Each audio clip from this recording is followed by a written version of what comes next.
in Cottage, and the flat was at the back of Denham Studios. And my father was a very good amateur actor.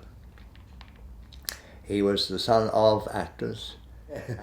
He used to perform with the Denham Amateur Dramatic Society, which used to perform at Denham Hall, and Denham Village Hall, and it happened to be 3 doors down from where David Lean lived.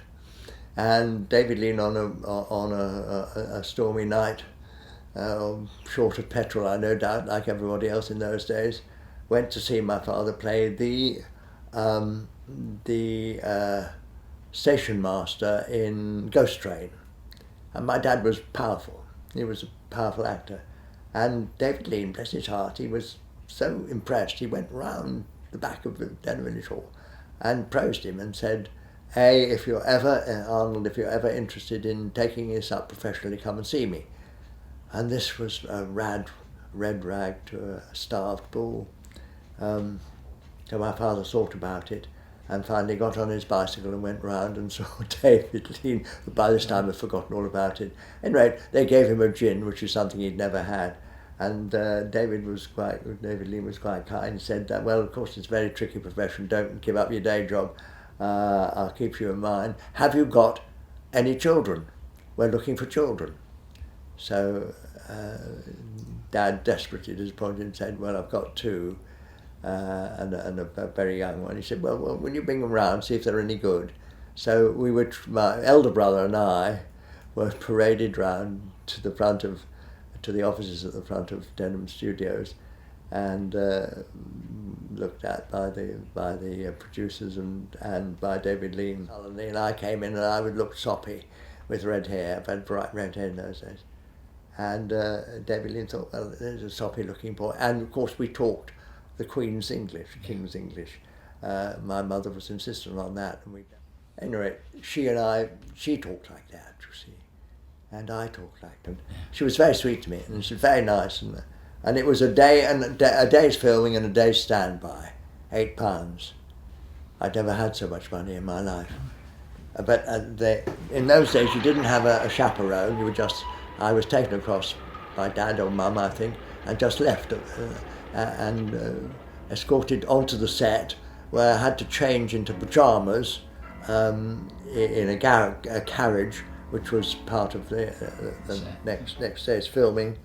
And I'm intensely embarrassed that my willy might pop out in my pyjamas, I remember, and felt very ill at ease. But anyway. Come upstairs at once, Mummy. I want to talk to you.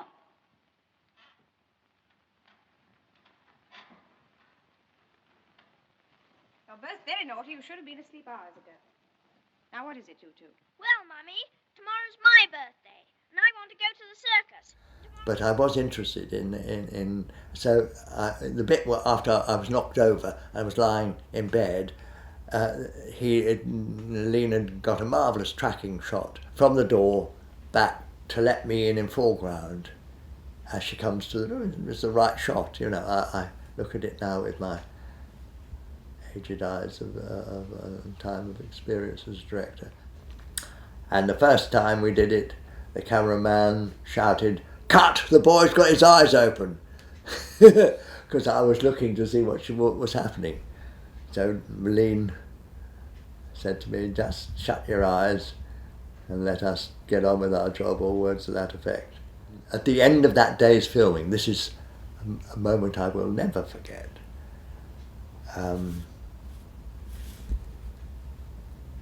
She did her bit, and in the stories this has happened just after she'd nearly had a full affair with Trevor Howard, and David Lean.